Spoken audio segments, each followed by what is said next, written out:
আজ বড়মশাই হঠাৎ করে ফোন করে বলল পানি তাল নিয়ে আসছি। আমি তো বুঝেই পাই না পানি তাল কি। বাড়ি আসার পরে দেখি তালের শ্বাস। আমি তো এটাকে তালের শ্বাস নামেই জানি। তো আজ ভাবলাম তালের শ্বাস দিয়ে কিছু একটা করব কি করব বুঝেই পাই না। হঠাৎ করে মাথায় আসলো আজ মিল্ক শেক করব।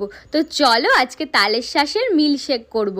তাই জন্য প্রথমে আমরা তালের শ্বাসের খোসা ছাড়িয়ে নিয়ে তালের শ্বাসটাকে ভালো করে কুচি করে কেটে নেব।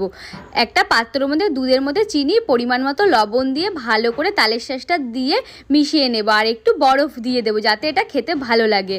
গ্লাসের মধ্যে ঢেলে দিয়ে ওপর দিয়ে বরফ ছিটিয়ে নিলেই হয়ে যাবে মিল্ক শেক। এটা এমন করেও খাওয়া যেত, কিন্তু দেখবার সৌন্দর্যের জন্য আমি ওপর দিয়ে কাজু বাদাম কুচি, চকলেট কুচি আর কিশমিশ কুচি দিয়ে দেবো ওপর দিয়ে। একটা স্ট্র দিয়ে ওপরে পুদিনা পাতা দিয়ে দিলেই রেডি। কত সুন্দর লাগছে না? তো চলো এবার চেক করে দেখো। আমার তো খেতে ভালোই লাগলো, তোমরাও বাড়িতে তৈরি করো আর কমেন্ট করে জানিও কেমন লাগলো। দেখো আমার পাপাকেও একটু খাইয়ে দিলাম, ওরও ভালোই লেগেছে খেতে। টাটা, লাভ ইউ অল। সাবস্ক্রাইবটা করে